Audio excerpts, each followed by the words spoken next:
I think that fly fishing is one of the most satisfying ways to catch a fish. It's a great challenge, and the excitement of having a fish rise to your fly is hard to beat. So I decided to set up my camera underwater and try to capture some wild trout reactions to classic fly patterns. Most of these flies are featured in my other videos, which are linked in the description of this video. Also, if you want to see more fishing tips, underwater footage, and more, click subscribe.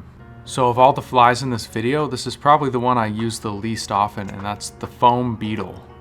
And this is a really nice fly because it's got that foam that does not sink. So sometimes with the dry fly, you worry about it getting wet and sinking, but this guy is going to always stay on the surface, and it's got that red hair that makes it really visible from underwater. And you can really see that in this footage. Plus I had a camera set up with a surface view, so you can really see that thing even though it's not a huge fly. So you can see that guy just take it, and that was super exciting to see. And that's what's so fun about these dry flies, is that you see that blow up on top, and that was actually the tail fin splashing. I thought it was the head coming up and grabbing it, but if you look at the footage, it was when it turns around, it splashes with the tail. If you're looking to use a floating fly, I would definitely recommend that one. So next up is the woolly bugger. It's a great name, and it's also a great fly. It's one of the classics, and you can't really go wrong with this one. It looks just like a crayfish or a little bug swimming around, or a small fish, and it works for a lot of different species too, but especially trout. Here's where I got a strike just to the left. I was just barely out of frame, and how I have this set up is I have one camera facing to the left and one to the right. So if that one was just tilted a little more to the left, I might have gotten that on frame. But this next strike and reaction right here is probably one of my favorites I've ever gotten. And this is the real time, and then we're gonna go back in slow motion and break it down because a lot happens in those couple seconds. So this trout is kind of hiding in the bubbles over there, and then it sees the woolly bugger and it goes over to it, and then it goes up and tries to grab it and misses.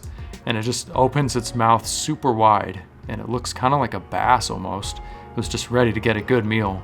Then it turned around and it's looking, where is that thing? Where is it? It tracks it down and grabs it as soon as it slows down. So that's a good reason not to just retrieve too fast, because if you just rip it, they might not be able to catch up. So sometimes if you pause for a second, you'll get that strike.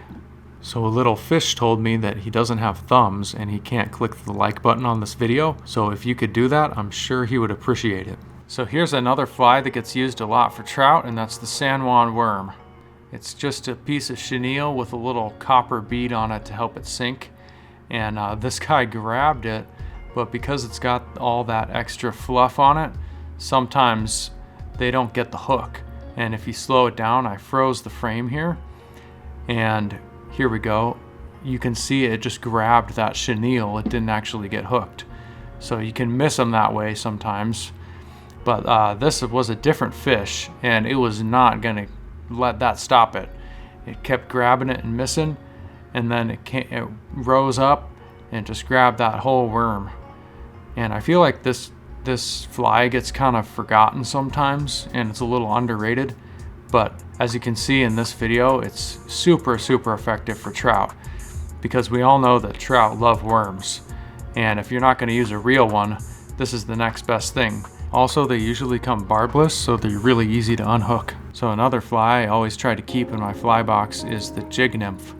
It's got this really nice jigging action, hence the name, and the trout just can't resist that. So you can see this guy go up and just inhale it. And it was kind of interesting because if you look closely, you can see this first trout goes up and sees it first, and then it gets spooked by the other one and kind of like looks at him. And then the second trout comes downstream, and this guy was just cruising. And it's cool how it goes right over this rock. They're just so graceful the way they move. And that's why I really like watching this footage and going through it, is just to see those little moments. Seems like I always catch a fish when I use that fly, and that was actually the first fly that I ever caught a fish on when I was fly fishing. So I would recommend that one for sure. So this last fly is another classic, and that's the Elk Hair Caddis. And that's a kind of variation with the rubber legs. but it's pretty much the same thing. It's a floating fly, and this guy went up and grabbed it above the surface. You can see that splash, but I tried to set the hook a little too early and pulled it away from the fish. If you look really closely, sometimes you want to let them grab it and then they'll go down and turn, and that's when you want to set the hook. But it's hard not to get excited when you see a rise like that.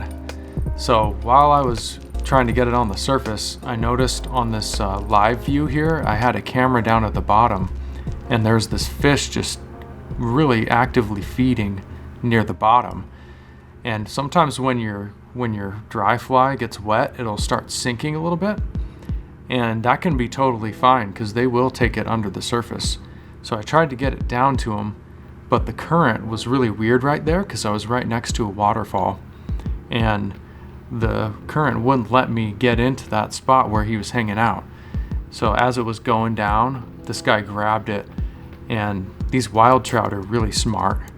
So when it grabbed it, as soon as it felt the hook right there, it just shrugged it off. It just spit it out. So they can definitely do that a lot, and that can be part of the challenge of fishing for wild fish. So finally that guy saw it and grabbed it for a second, but I just missed the hook set. The current was kind of weird right there, so I'm gonna blame the current for that one.